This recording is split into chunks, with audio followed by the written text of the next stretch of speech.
People often think childhood is simple toys, school, and play. But psychology tells a deeper story. The first few years of life shape how a human being connects with the world. When a child loses their father at around 2 years old, the impact is usually silent. The child may not remember the face clearly, but the brain remembers the feeling. At this age, the brain is learning one thing above all else whether the world feels safe. It learns if people stay, if love is stable, if life is predictable. When a father disappears during this stage, the child experiences a quiet emotional gap. Not loud pain, not conscious memory, just absence. The first area affected is attachment. Attachment teaches a child how close relationships work.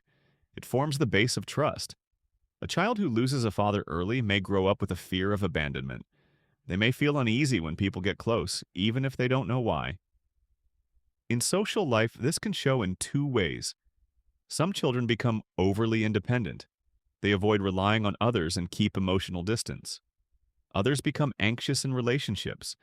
They seek reassurance and fear being left behind. Both are survival patterns, not flaws. The second impact is emotional regulation. Children learn how to handle emotions by watching adults. They learn how to calm down, express sadness, and feel safe under stress.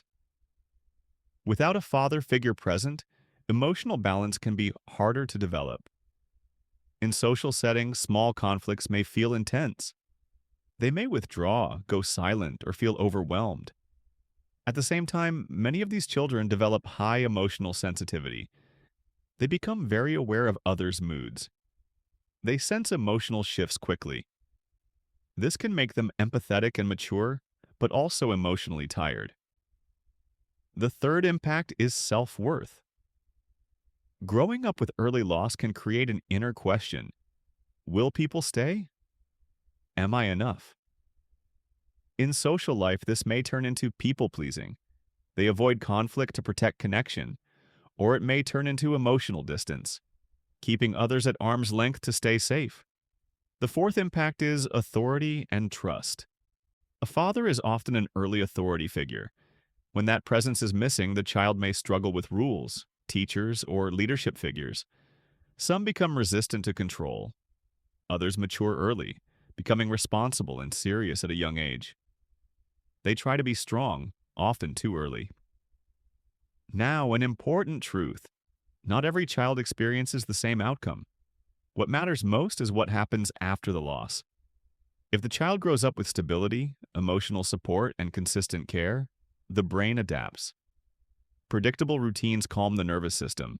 Emotional presence builds trust. Open communication also matters. Children need reassurance that the loss was not their fault. They need to feel seen and emotionally understood. With support, many of these children grow into adults who are emotionally intelligent, empathetic, and resilient. They may carry sensitivity, but also depth, because the human mind is not only shaped by what it loses, but by how it is supported afterward. And that is the human truth about early loss and social behavior.